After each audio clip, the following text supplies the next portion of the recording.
Hello, Namaste to all.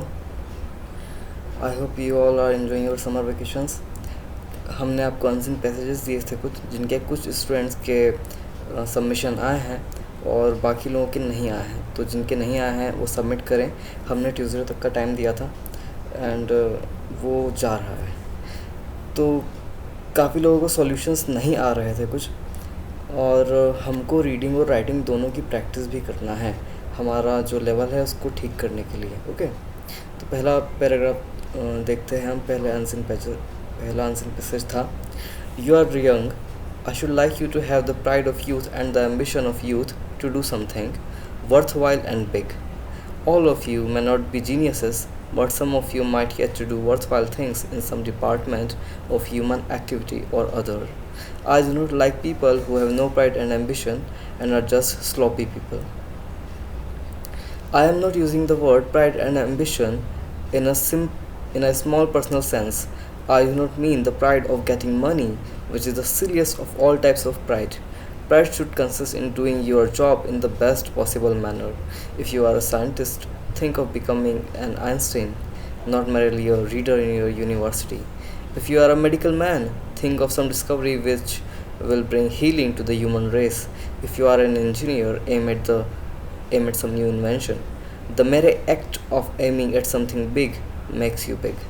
If my colleagues and I and others who function on the public stage today appear big leaders to you, look back on how we became so.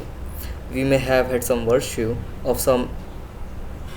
and some ability, but essentially we became what we were because we had some ambition and pride, because we hitched our wagon to a star, because we tried to do big things, and in trying so our stature increased a little. First तो बहुत easy है. The writer wants the young people to have in them. Writer क्या चाहता है? तो इसका आएगा pride of youth and ambition of youth. Writer दोनों ही चीज़ें चाहता है.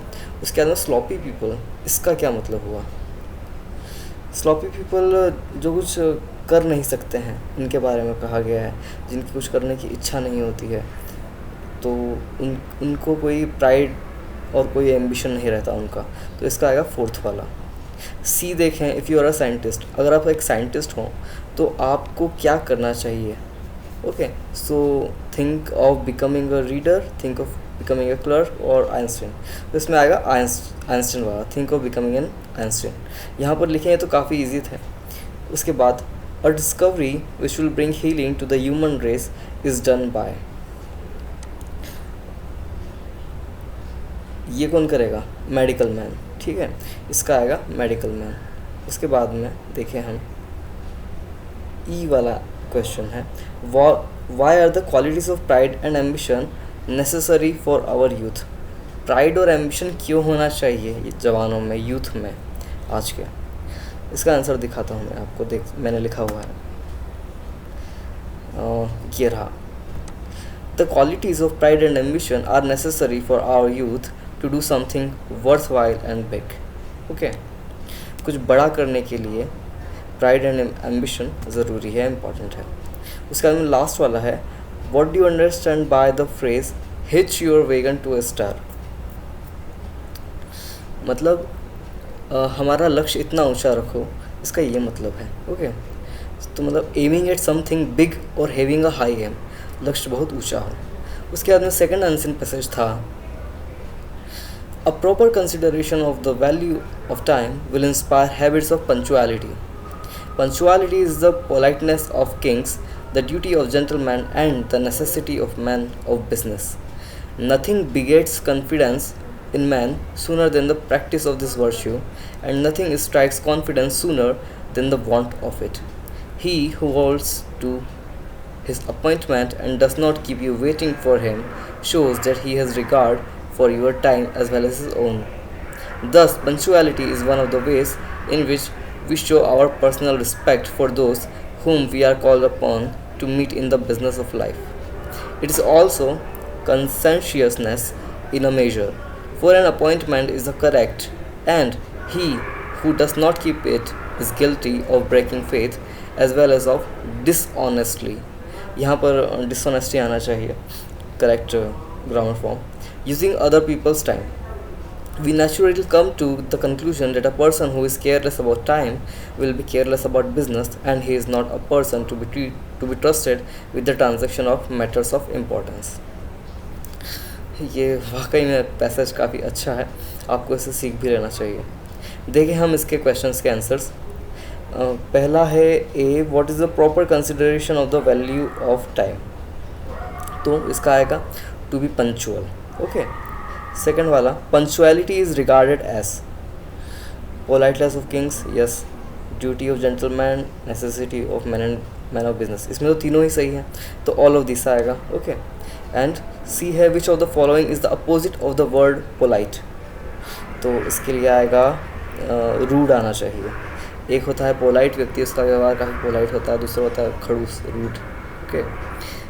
इसके बाद में है ई, व्हाट इज़ द, अच्छा, द वर्ड प्रैक्टिस है ना, इसके बारे में मैं आपको बताना चाहता हूँ कि ये जो प्रैक्टिस वर्ड है, एक हमारी रिलीजियस प्रैक्टिस होती है, ठीक है, उस तो जब हम उस नज़रिए से देखेंगे तो वो नाउन में आ जाएगा, और किसी चीज़ की हम प्रैक्टिस करते हैं तो वो चीज़ आ जाएगी वर्ब में। तो प्रैक्टिस नाउन और वर्ब दोनों ही है। मैं आपको ठीक से बताता हूँ। एक होती है हमारी ब्रिटिश इंग्लिश, जो इंटरनेशनल इंग्लिश है, मतलब सर्वमान्य है, ठीक है, तो वहाँ वो लोग क्या करते हैं, आप स्पेलिंग पर ध्यान दीजिएगा, PRACTISE, यहाँ पर S आ रहा है, और जो नेचुरली हम स्पेलिंग यूज़ करते हैं अधिकतर हम ये यूज़ करते हैं PRACTICE, मैंने बोल्ड में लिखा है, प्रैक्टिस और प्रैक्टिस तो दोनों सेम ही हैं। अब देखिए यहाँ पर practice is a verb and practice is a noun. Okay, तो ये नाउन भी है और वर्ब भी है। तो जो SE है, जिस प्रैक्टिस में SE है, इसको हम कहते हैं नाउन, और जिसमें PRACTICE CE है, सॉरी, प्रैक्टिस SE वाले को कहेंगे वर्ब, और PRACTICE उसको कहेंगे हम नाउन। और अमेरिकन इंग्लिश में क्या होता है कि वो प्रैक्टिस को अवॉइड ही कर देते हैं, PRACTISE, ये जो बोल्ड लेटर में लिखा है, वो दोनों जगह प्रैक्टिस वर्ड को नाउन और as a verb, as a noun and as a verb दोनों तरीके से यूज़ करते हैं, PRACTISE। तो प्रैक्टिस जो काफ़ी बच्चे सोच रहे होंगे कि वर्ब भी तो सही है, ये वर्ब भी है और नाउन भी है, ये दोनों ही चीज़ें हैं। ओके, नेक्स्ट हम आते हैं। सो वर्ब भी सही है और नाउन भी सही है। Okay, you can write both. उसके बाद में which is the importance of punctuality, what is the importance of punctuality, time का पंक्चुअल क्या होना चाहिए व्यक्ति में, ठीक है, इसका आंसर लिखा था मैंने। The importance of punctuality is that it generates faith in others for you, दूसरों को हम पर विश्वास होता है जब हम अपने समय के पक्के होते हैं। उसके बाद में है, what does the lack of punctuality show that a man is not conscientious? Okay, how does the lack of punctuality show that a man is not conscientious? तो देखें इसका आंसर हम।